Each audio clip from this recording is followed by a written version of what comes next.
Hola, bienvenidos a Esquina Literaria. Soy Yolanda Miranda y les estoy compartiendo la lectura de este libro, 21 lecciones para el siglo XXI, de Yuval Noah Harari. Recuerden dejarme sus comentarios qué les están pareciendo estas lecciones. Estamos leyendo la lección número 6 que se llama Civilización. Solo existe una civilización en el mundo y hoy vamos a leer las Olimpiadas medievales. El mundo de principios del siglo XXI ha ido mucho más allá de formar vínculos entre grupos diferentes. En todo el globo las personas no solo están en contacto entre sí, sino que comparten cada vez más creencias y prácticas idénticas. Hace 1000 años el planeta Tierra era terreno fértil para docenas de modelos políticos diferentes. En Europa podían encontrarse principados feudales que rivalizaban con ciudades-estado independientes y con teocracias minúsculas. El mundo musulmán poseía su califato, que afirmaba tener soberanía universal, pero también contaba con reinos, sultanatos y emiratos. Los imperios chinos creían ser la única entidad política legítima, mientras que al norte y al oeste confederaciones tribales luchaban con júbilo entre sí. La India y el sudeste asiático eran un calidoscopio de regímenes, mientras que las organizaciones políticas en América, África y Australasia iban desde minúsculas bandas de cazadores-recolectores a extensos imperios. No es extraño que incluso a grupos humanos vecinos les costara ponerse de acuerdo en procedimientos diplomáticos comunes. Por no mencionar en leyes internacionales, cada sociedad se regía por su propio paradigma político y encontraba difícil entender y respetar los conceptos políticos ajenos. Hoy en día, en cambio, un único paradigma político es aceptado en todas partes. El planeta está dividido en unos 200 estados soberanos, que por lo general están de acuerdo en los mismos protocolos diplomáticos y en leyes internacionales comunes.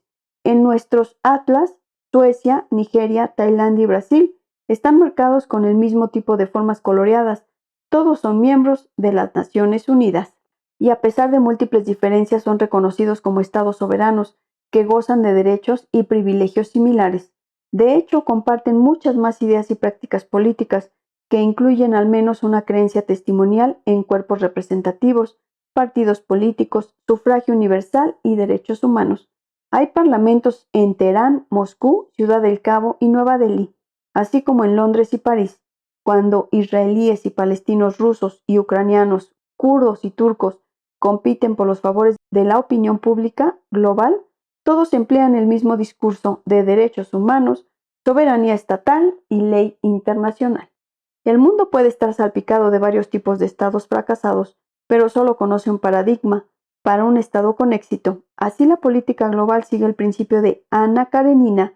Todos los estados exitosos son iguales, pero cada estado fracasado fracasa a su manera, al faltarle tal o cual ingrediente de la oferta política dominante. Recientemente, Estado Islámico destacaba por su rechazo total a esa oferta y por su intento de establecer un tipo de entidad política de todo punto diferente, un califato universal, pero justo por eso ha fracasado. Numerosas fuerzas guerrilleras y organizaciones terroristas han conseguido establecer nuevos países o conquistar países ya existentes, pero siempre lo han hecho aceptando los principios fundamentales del orden político global. Incluso los talibanes buscaron el reconocimiento internacional como el gobierno legítimo del país soberano de Afganistán. Ningún grupo que niegue los principios de la política global ha conseguido hasta ahora ejercer un control duradero de ningún territorio importante. Quizá pueda apreciarse mejor la fuerza del paradigma político global si no analizamos duras cuestiones políticas de guerra y diplomacia, sino algo como los Juegos Olímpicos de 2016 en Río de Janeiro. Dediquemos un momento a reflexionar sobre la manera como se organizaron las Olimpiadas. Los 11.000 atletas se agruparon en delegaciones por su nacionalidad y no por su religión, clase o idioma. No había una delegación budista, una delegación proletaria, una delegación anglófona, excepto en unos pocos casos, en particular en los de Taiwán y Palestina. Determinar la nacionalidad de los atletas fue sencillo. En la ceremonia inaugural, el 5 de agosto de 2016, los atletas desfilaron en grupos y cada grupo hacía ondear su bandera nacional. Cada vez que Michael Phelps ganaba otra medalla de oro, la bandera de las barras y estrellas se alzaba al son del Star Spangled Banner. Cuando Emil Andol consiguió la medalla de oro en judo, se alzó la bandera tricolor francesa y se interpretó la Marsellesa. Oportunamente, cada país del mundo tiene un himno que se ajusta al mismo modelo universal. Casi todos los himnos son fragmentos orquestales de unos pocos minutos de duración, en lugar de un cántico de 20 que solo puede ser ejecutado por una casta especial de sacerdotes ancestrales. Incluso países como Arabia Saudí, Pakistán y el Congo han adoptado para sus himnos convenciones musicales occidentales. La mayoría suenan como algo que hubiera compuesto Beethoven. Se puede pasar una tarde con los amigos reproduciendo los distintos himnos que hay en YouTube e intentando adivinar cuál es cuál. Incluso la letra es casi la misma en todo el mundo, lo que indica concepciones comunes de la política y la lealtad de grupo. Por ejemplo, ¿a qué nación piensa el lector que pertenece el siguiente himno? Solo he cambiado el nombre del país por el genérico mi país. Mi país, mi patria, la tierra en la que he vertido mi sangre, aquí es donde estoy de pie, para ser el guardián de mi tierra natal. Mi país, mi nación, mi gente y mi patria. Proclamemos, mi país, unámonos, larga vida mi país, larga vida mi estado, mi nación, mi patria en su totalidad. Construye su alma, despierta su cuerpo, por mi gran país, independiente y libre, mi hogar y mi país, a los que quiero, mi gran país, independiente y libre, larga vida a mi gran país. La respuesta es Indonesia, pero ¿se habría sorprendido el lector si le hubiera dicho que la respuesta era en realidad Polonia, Nigeria o Brasil? Las banderas nacionales exhiben la misma monótona conformidad. Con una única excepción, todas las banderas son piezas de tela rectangulares que se caracterizan por un repertorio muy limitado de colores, bandas y formas geométricas. Nepal es el país anómalo, pues su bandera está compuesta por 2 triángulos, pero nunca ha ganado una medalla olímpica. La bandera indonesia consiste en una banda roja sobre una blanca. La polaca muestra una banda blanca sobre una roja. La bandera de Mónaco es idéntica a la de Indonesia. A una persona daltónica le costaría señalar la diferencia entre las banderas de Bélgica, el Chad, Costa de Marfil, Francia, Guinea, Irlanda, Italia, Mali y Rumanía. Todas tienen 3 bandas verticales de diversos colores. Algunos de estos países han estado enzarzados unos contra otros en guerras implacables, pero durante el tumultuoso siglo XX solo se cancelaron 3 Olimpiadas debido a la guerra, en 1916, 1940 y 1944.